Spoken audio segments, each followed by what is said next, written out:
Hello friends, welcome back to my channel. నా పేరు గాయత్రి. నేను ఇక్కడ home organization and decoration related videos చేస్తూ ఉంటానండి. మీరు కనుక ఫస్ట్ టైం నా ఛానల్ని చూస్తున్నట్టయితే ఈ వీడియో చివరి వరకు చూడండి. మీకు ఏదైనా వన్ ఆస్పెక్ట్లో అయినా నచ్చితే ప్లీజ్ లైక్ చేయటం మర్చిపోవద్దు. అండ్ కొత్త వాళ్ళైతే సబ్స్క్రైబ్ చేసుకోవటం అస్సలు మర్చిపోవద్దు. సో ఇవాళ మార్నింగే బ్రేక్ఫాస్ట్ అయితే మరమరాల పోహాతో స్టార్ట్ చేసేసానండి. ఇది చాలా ఫాస్ట్గా అయిపోతుంది. సో నేను హడావిడిగా ఉన్నప్పుడు మస్ట్ అండ్ షుడ్గా ఇదే చేసేస్తాను. ఎందుకంటే 10 మినిట్స్లో అయిపోయే బ్రేక్ఫాస్ట్ అనిపిస్తుంది నాకు. అండ్ ఆల్సో ఇది కొంచెం లైట్గా ఉంటుందండి. ఒక్కొక్కసారి మనకి బ్రేక్ఫాస్ట్ తినబుద్ధి వేయదు. అలాంటప్పుడు something we have to eat something. Empty stomach ఉండకూడదు కదా. సో ఇట్లాంటివి తిన్నాము అంటే కొంచెం ఫిల్లింగ్గాను ఉంటుంది, అట్లాగని మరీ హెవీగా అయిపోదు. మామూలు మన ప్రాపర్ బ్రేక్ఫాస్ట్ చేస్తే ఎలా హెవీనెస్ వస్తుందో అట్లా ఉండదు దీంట్లో. మా వారు ఏంటంటే వెయిట్ రిడక్షన్ టైంలో ఇది అలవాటు చేసుకున్నారండి. కొంచెం ఫిల్లింగ్గా ఉండాలి, అట్ ద సేమ్ టైం మనకి క్యాలరీస్ బాడీకి యాడ్ అవ్వకూడదు దీనివల్ల, కానీ హెల్తీగా ఉండాలి కాబట్టి పీనట్స్ ఎక్కువ వేస్తాను వీటిల్లో. అండ్ మాకైతే ఇవాళ ఎగ్జిబిషన్ మళ్ళీ పెట్టేశారండి. ఏ పండగ వచ్చినా ఫస్ట్ మాత్రం ఈ ఎగ్జిబిషన్ పెడుతూ ఉంటారు. అండ్ అది చూసిన ప్రతిసారి నాకు ఎక్సైట్మెంటే. అంటే చిన్నప్పుడు హైదరాబాద్లో ఉండేవాళ్ళు రిలేట్ చేసుకోగలరు. జాన్ వచ్చింది అంటే మనకి నుమాయిష్ ఎగ్జిబిషన్ అంటే పెట్టేస్తారు. అండ్ ఒకలాంటి ఎక్సైట్మెంట్ ఉంటుంది కదా, దాన్ని చూసి దాని దగ్గరికి వెళ్ళాలి, ఆ ఎగ్జిబిషన్లోకి వెళ్ళాలి, ఫ్రెండ్స్కి చెప్పాలి అన్నట్టు. ఆ ఎక్సైట్మెంటే నాకు ఇప్పటికీ క్యారీ ఫార్వర్డ్ అవుతున్నట్టుంది. ఎవ్రీ 3 మంత్స్కి పెట్టే ఈ ఎగ్జిబిషన్ని చూసినా కూడా నాకు అదే ఎక్సైట్మెంట్ వస్తూ ఉంటుంది. కొనేదేమీ ఉండదండి, నేను ఎక్కువ కొనను ఇక్కడ, కానీ ఆ ఎక్సైట్మెంట్ మాత్రం ఇట్స్ అ కాన్స్టెంట్ థింగ్ అనమాట. అండ్ ఇవాళ ఏం చేస్తున్నానంటే కొంచెం స్పెషల్గా చేద్దాము అనేసి నాకు మా అమ్మాయికి ఆలూ పరాటా చేసేస్తున్నాను. ఇవాళ మా వారు వర్క్కి వెళ్ళారండి. ఓన్లీ మేమిద్దరమే కాబట్టి సంథింగ్ స్పెషల్. కొంచెం బయట చల్లగా ఉన్నప్పుడు వేడి వేడి ఆలూ పరాటా చేసుకొని పైనుంచి బటరో ఏదో వేసుకొని నెయ్యో వేసుకొని తిన్నాము అంటే చాలా బాగుంటుందండి. సో ఆలూ పరాటాలో ఫస్ట్ అయితే పిండి తడిపేసుకొని పక్కన పెట్టేసుకున్నాను. కొంచెం రెస్ట్ అవ్వటానికి టైం ఇస్తాను. అండ్ మ్యాష్ చేసిన పొటాటోస్లో సన్నగా తరిగిన ఉల్లిపాయ, పచ్చిమిరపకాయ, కొత్తిమీర వేసానండి. ఇవాళ ధైర్యం చేసి వేసేసాను అంతే. అండ్ ఇంకా పసుపు, ఉప్పు, కారం, కొంచెం ధనియాల పొడి, జీలకర్ర పొడి అండ్ చాట్ మసాలా వేసాను. కొంచెం ట్యాంగీగా అట్లా ఉంటుంది కదా చాట్ మసాలా వేస్తే. సో మెల్లిగా ఆలు ఇది స్టఫింగ్ అంతా కూర్చుకొని పరాటా అయితే చేస్తున్నాను. కానీ ఆలు పరాటా చేసేటప్పుడు మనకి ఆలుగడ్డలు బాగా లేకపోతే మాత్రం కొంచెం ఆయిల్ వాటర్ వస్తూ ఉంటాయి కదండి. అలాంటి ఆలుగడ్డలు ఉంటే మాత్రం కొంచెం దెబ్బైపోతుంది మీ పరాటాస్ అన్నవి. సో ఇవాళ నాకు అదే అయ్యింది. ఆలుగడ్డలు బాయిల్ చేసి మ్యాష్ చేసేటప్పుడు అర్థమైందన్నమాట, బాగా వాటరీగా ఉన్నాయి అవి. సో అది కొంచెం గట్టిగా అవ్వదు స్టఫింగ్ అన్నది. అలా ఉన్నప్పుడు ఏం చేస్తారంటే ఆ స్టఫింగ్ మీదే కొంచెం గోధుమ పిండి చల్లేసుకోండి. సో బైండింగ్ అయిపోతుంది. అండ్ మనకి ఆ స్టఫింగ్ మరీ వాటరీగా అయిపోయి మనం పరాటాస్ చేస్తూ ఉంటే పగిలిపోయి అట్లా అవ్వకుండా ఉంటుంది. సో ఈ ట్రిక్ నేను నార్త్లో నేర్చుకున్నానండి. ఎప్పుడైనా మీరు ఏ స్టఫింగ్ పెడుతున్నా కొంచెం వాటర్ ఎక్కువైపోయే అంటే వస్తుంది కదా, మనం సాల్ట్ వేసినప్పుడు వెజిటేబుల్లో నుంచి వాటర్ అన్నది వస్తుంది. అలాంటప్పుడు మనం కాలీఫ్లవర్ పరాటాస్ చేస్తున్నా లేకపోతే పొటాటో పరాటాస్ చేస్తున్నా కూడా వాటర్ వస్తుంది అంటే కొంచెం గోధుమ పిండి పైనుంచి చల్లేసుకొని అప్పుడు ఆ స్టఫింగ్ బైండ్ అయ్యి ఉంటుంది, గట్టిగా ఉంటుంది. అండ్ మీకు ఏ ప్రాబ్లము ఉండదు పరాటాస్ చేసుకోవటంలో. సో ఈ హాట్ పరాటాస్ అయితే ఇవాళ చేసుకున్నానండి. అండ్ వేడిగా అక్కడ చేస్తూ ఉంటే పెనం మీద నుంచి దించి అట్లా సర్వ్ చేస్తూ ఉంటే పిల్లలు అంతా అనేమి ఉండదు, తినేస్తూ ఉంటారు. కాకపోతే కొంచెం బటర్ ఇవన్నీ వేస్తాం కాబట్టి హెవీగా అయిపోతుంది వాళ్ళకి కూడా. అండ్ దాని తర్వాత ఒక మూవీ పెట్టుకొని ఇద్దరం మూవీ టైం చూస్తున్నామండి, క్యారీ ఆన్ అనేసి. సో ఇది చూసి నేనైతే ఈవినింగ్ ఎగ్జిబిషన్కి వెళ్ళి దాని తర్వాత బయట ఒక చిన్న పని ఉంది, సో అక్కడికి వెళ్ళేసి వచ్చామండి. ఇంకా ఈవినింగ్ అంతా అట్లాగే అయిపోయింది. సో ఆఫ్టర్నూన్ మాత్రం కాసేపు ఈ మూవీ చూస్తూ నేను మా అమ్మాయి మా ఆఫ్టర్నూన్ అయితే హ్యాపీగా గడిపాము. ఒక బాండింగ్ టైం అన్నది ఉంటుంది కదా. అండ్ తను బయటికి రావడానికి రెడీ అవుతుంటే ఈ టీషర్ట్ తీసుకొచ్చిందండి. ఇది ఆల్మోస్ట్ వైట్ కాదు కానీ బేజ్, లైట్ క్రీమ్ కలర్ అనమాట, not even beige, light cream కలర్కి దీనికి ఏంటంటే పెన్ మార్క్ ఏదో అంటుకుంది, లిప్స్టిక్ మార్కో పెన్ మార్కో, ఆ చిన్న డాట్. ఈ స్టెయిన్ రిమూవర్ పెన్ నేను 2-3 months బ్యాక్ దొరబ్జీస్ అనే సూపర్ మార్కెట్కి వెళ్ళినప్పుడు తెచ్చాను అని చెప్పానండి, మీకు ఆ రోజు చూపెట్టాను కూడా. సో దాన్ని అప్పటి నుంచి అయితే యూజ్ చేయలేదు, కానీ వాళ్ళు యూజ్ చేస్తే నిజంగానే పోయిందండి ఆ మార్క్. ఈ పెన్ డీటెయిల్స్ నేను అంటే లింక్ నేను చెక్ చేసి డిస్క్రిప్షన్ బాక్స్లో ఇస్తానండి, అమెజాన్లో దొరుకుతుందేమో చూసి ఇస్తాను. ఇది బాగా వర్క్ చేసిందండి, యాక్చువల్లీ నాకైతే నచ్చింది, స్టెయిన్ అంతా పోయింది. సో ఈవినింగ్ అయితే మేము బయటకు వెళ్ళి ఎగ్జిబిషన్కి వెళ్ళి వచ్చాము.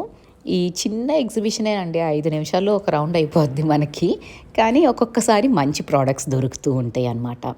అండ్ ఈ రికార్డింగ్ మాత్రం సండే నుంచి స్టార్ట్ చేశానండి. సండే మార్నింగే లేచి కొంచెం లీజర్గా ఉంటుంది కదా నా సండే మార్నింగ్స్, సో హ్యాపీగా రిలాక్స్ అవుతూ కొంచెం ఎక్కువసేపు నిద్రపోయి బాడీకి రెస్ట్ ఇచ్చుకొని అట్ ద సేమ్ టైం ఇంట్లో కూడా కొంచెం రీసెట్ అయితే చేసుకోవాలి. జనరల్లీ నేను సండే రోజే వెజిటబుల్స్ తెచ్చుకోవాలి అన్నట్టు ఏది ఉండదండి, కానీ ఈ మధ్య అట్లా వర్కౌట్ అవుతుంది. ఏదో ఒక పని మీద బయటకు వెళ్ళటము, వచ్చేటప్పుడు ఫ్రెష్గా వెజిటబుల్స్ కనిపిస్తే అవి తెచ్చుకోవటము. Otherwise it's not a mandate that నేను ఎవ్రీ సండే వెళ్ళి వెజిటబుల్స్ తెచ్చుకుంటాను అని. వీలైతే సండే తెచ్చుకుంటాను, లేకపోతే any other day of the week తెచ్చుకున్నప్పుడు మాత్రం అరేంజ్ అయితే ఇట్లాగే చేసుకుంటాను. సో ఇవాళ ఏం చేశానంటే ఆ వెజ్జీస్ అన్నీ కొంచెం ఆరబెట్టేసుకున్నానండి, మాయిశ్చర్ ఉంది, బాగా తడిగా ఉన్నాయి అనేసి. ఆరినాక ఓ 1/2 hour 45 minutes అయినాక ఇప్పుడు ఆర్గనైజ్ చేసుకుంటున్నాను. అండ్ ఉల్లిపాయలు రీస్టాక్ చేసేటప్పుడు కొంచెం పొట్టు ఇదంతా ఎక్కువ వస్తుంది కదా, ఆ పొట్టుని మాత్రం అస్సలు పడేనండి. దాన్ని ఒక ప్లాస్టిక్ కంటైనర్లో వేసి వాటర్ పోసేసి ఓవర్ నైట్ ఉంచేస్తాను. అది మన ప్లాంట్స్కి చక్కగా ఆ వాటర్ పోసాము అంటే గ్రోత్ చాలా బాగా వస్తుంది. ఈ చిన్న చిన్నవే చాలండి, మనం బయట నుంచి ఇవన్నీ కొనాల్సిన అవసరం ఉండదు. ఇంట్లో ఉన్న వాటిల్ని we can use it in multiple ways. And ఇలా యూజ్ చేయటం వల్ల ఒకటి we are saving environment also, and second thing మనం కూడా మనీ ఎక్కువ స్పెండ్ చేయాల్సిన అవసరం లేదు. నేనైతే మనీ విషయంలో కొంచెం పర్టికులర్గా ఉంటానండి. అన్నెసెసరీ విషయంలో డబ్బులు స్పెండ్ చేయటం అన్నది నాకు ఎందుకో నచ్చదు. బికాజ్ ఇంటి నుంచి దూరంగా ఇంత దూరంగా బతుకుతున్నాం కదండి, just for that money only, right? ఎవరు ఎంత చెప్పినా నాకు మనీ అంటే లెక్కలేదు, I only value emotions, humans, ఇవి అవి అని చాలా కథలు చెప్తూ ఉంటారండి. కానీ ఆ డబ్బు లేని రోజు ఎవరు మనల్ని పట్టించుకోరు.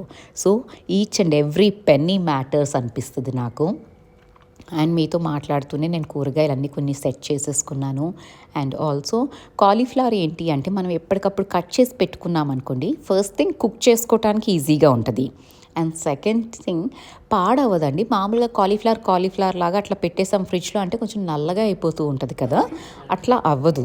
చక్కగా ఇట్లా స్మాల్ ఫ్లారెట్స్ లాగా కట్ చేసుకొని ప్లాస్టిక్ కంటైనరో మీ కంటైనర్స్లో స్టోర్ చేసుకున్నారు అంటే మాత్రం చాలా రోజులు 4-5 days వరకు ఫ్రెష్గా ఉంటుంది కాలీఫ్లవర్. సో ఇవన్నీ నేను సార్ట్అవుట్ చేసి అయితే పెట్టుకుంటున్నాను. అండ్ అనియన్ వాటర్ చేసేటప్పుడు ఇవాళ గార్లిక్ పీల్స్ కూడా వేసేసానండి. గార్లిక్ అండ్ అనియన్ పీల్స్ 2 వేసి ఆ వాటర్ని స్టాక్ చేసుకొని పెట్టుకున్నాను. అండ్ ఇవాళ సండే కావటంతో కిచెన్ అన్నది మా వారికి హ్యాండ్ ఓవర్ ఇచ్చేసాను. అండ్ మొన్న నేను అనియన్ వాటర్ గురించి చెప్తూ ఉంటే మన సబ్స్క్రైబర్స్ అడిగారండి, అవి ఇండోర్ ప్లాంట్స్లో పోస్తే కొంచెం స్మెల్ వస్తుంది కదా ఇంట్లో పోస్తే అన్నారు. అవునండి, డెఫినెట్లీ స్మెల్ వస్తుంది అనియన్ వాటర్. సో ఏం చేస్తాను నేను అంటే ఆ వాటర్ రెడీ అయిపోయినాక ఇండోర్ ప్లాంట్స్ అన్నీ బాల్కనీలో పెట్టుకొని అప్పుడు వాటర్ చేసి 1-2 days బయటే ఉంచేస్తాను. 2-3 సార్లు వాటర్ పోసాము అంటే ఆ అనియన్ వాటర్ అన్నది ఎక్కడ ట్రేసెస్ ఉండవు కదా, అండ్ ఆ స్మెల్ అన్నది పోతుంది కూడా. సో 2 days 3 days అయినాక అప్పుడు తెచ్చి లోపల పెట్టుకుంటాను. That's how I do with onion water అనమాట. ఇంట్లో ఉన్నప్పుడు పోసామంటే మాత్రం ఇల్లంతా కంపు కొట్టడం అయితే అది ఆబ్వియస్ అండి. సో ఇంకా ఈ ఫ్రిడ్జ్ ఈ సెక్షన్ ఏదైతే ఉందో వెజిటేబుల్ సెక్షన్ అది కూడా అంతా నీట్గా క్లీన్ చేసేసుకొని ఇవన్నీ అయితే ఆర్గనైజ్ చేసుకున్నానండి. ఫ్రిడ్జ్ ఆర్గనైజ్ చేయడానికి ఈ మధ్య బోల్డ్ అన్ని ఆర్గనైజర్స్ అయితే దొరుకుతున్నాయి కదా. నేనైతే ఇలా సింపుల్గా రీయూజ్ చేసిన ప్లాస్టిక్ ఐటమ్స్తోనే యూజ్ చేస్తాను. పేపర్ కవర్స్ యూజ్ చేస్తాను. సింపుల్గా పెట్టుకుంటానండి. ప్రతిదానికి ఆర్గనైజర్ అయితే నేను అస్సలు కొనను. It is waste of money అని నేను నమ్ముతాను. అండ్ ఆల్సో ఇంకొక ప్లాస్టిక్ వస్తువు నేను కొన్నాను అంటే వేస్ట్ ఆఫ్ ఎన్వైర్న్మెంట్ కూడా కదా. ఎన్వైర్న్మెంట్లో అది వెళ్ళి ల్యాండ్ ఫిల్లోనే పడుతుంది. సో ఇవన్నీ నేను కొంచెం కాన్షియస్గా ఉండి చేస్తూ ఉంటానండి. అండ్ నాకేమీ సిగ్గుగా అనిపించదండి ఇట్లాంటి కంటైనర్స్ రీయూజ్ చేస్తుంటే. ఎందుకంటే ఈ మధ్య కొత్తగా రీల్స్ వస్తున్నాయి ఇండియన్ మామ్స్ అనేసి. మీకు ఫన్నీగా ఉండొచ్చేమో కానీ ఇండియన్స్కి రీపర్పస్ అండ్ రీసైక్లింగ్ ఎవరో కొత్తగా వచ్చి నేర్పించక్కర్లేదండి. వీ నో ఇట్ ఫ్రమ్ మన అమ్మమ్మ వాళ్ళ ఏజ్ నుంచే మనకు తెలిసేమో అనిపిస్తుంది నాకైతే. మీరేమంటారు? సో నాకు కామెంట్ చేసి అయితే చెప్పండి. అండ్ ఇక్కడ మా వారు ఇవాళ ప్రాన్స్ ఫ్రై అంటాం, దెన్ జీరా రైస్ చేశారు అండ్ పప్పుచారు పెట్టారు లంచ్కి. సో ఈ పనులన్నీ చేసుకుంటూ మళ్ళీ లాండ్రీ సండే అంటే ఎక్స్ట్రా లోడ్ ఆఫ్ లాండ్రీస్ అయితే జరుగుతూనే ఉంటాయి కదా. సో అవి తీసి ఆరేసి ఈ పనుల్లో ఉన్నానండి. అండ్ నిన్న ఎగ్జిబిషన్కి వెళ్ళాను అన్నాను కదా, అంటే ఆ ఫేర్కి వెళ్ళాను. ఆ ఫేర్లో ఇవి తెచ్చుకున్నానండి. ఈ బెల్స్ నేను లాస్ట్ టైం వెళ్ళినప్పుడు కూడా తీసుకుందాం అనుకున్నాను, కానీ సర్లే అన్నీ ఒకేసారి ఎందుకు అనేసి ఇవాళ తెచ్చుకున్నాను. ఇవాళ అయితే ఇది 300 రూపీస్ చెప్పిందండి పేర్. అండ్ ఆల్సో ఈ డిష్ తెచ్చాను, సర్వింగ్ బౌల్ లాంటిది. ఇది మనం ఉర్లీలాగా కూడా పెట్టుకోవచ్చు అండ్ ఆల్సో సర్వ్ చేసేటప్పుడు కూడా యూస్ చేయొచ్చు. ఇట్స్ మైక్రోవేవబుల్ సేఫ్ అంట. అండ్ ఆల్సో ఒక కిచెన్ రన్నర్ తీసుకున్నానండి. మంచిగా ఉంది, లెంగ్త్ అయితే సరిపోయింది నా కిచెన్కి. అండ్ ఆల్సో కలర్ కూడా కొంచెం వైబ్రెంట్గా ఉంది. అండ్ ఆల్సో దాని మీద ఫ్లోరల్ ఎంబ్రాయిడరీ లాగా వచ్చిందనమాట, నాకు నచ్చింది. And cotton more important thing ఏంటి అంటే అది కాటన్ అండ్ మెషిన్ వాషబుల్ అంది, అందుకని ఇది తీసుకున్నాను. సో ఇదండి ఇవాళ వీడియో. నచ్చితే లైక్ చేయండి, మీ ఫ్యామిలీ అండ్ ఫ్రెండ్స్తో షేర్ చేసుకోవటం మర్చిపోవద్దు. అండ్ సబ్స్క్రైబ్ చేయటం అస్సలు మర్చిపోకండి. Thank you so much for watching this video. You all have a great day. Thank you.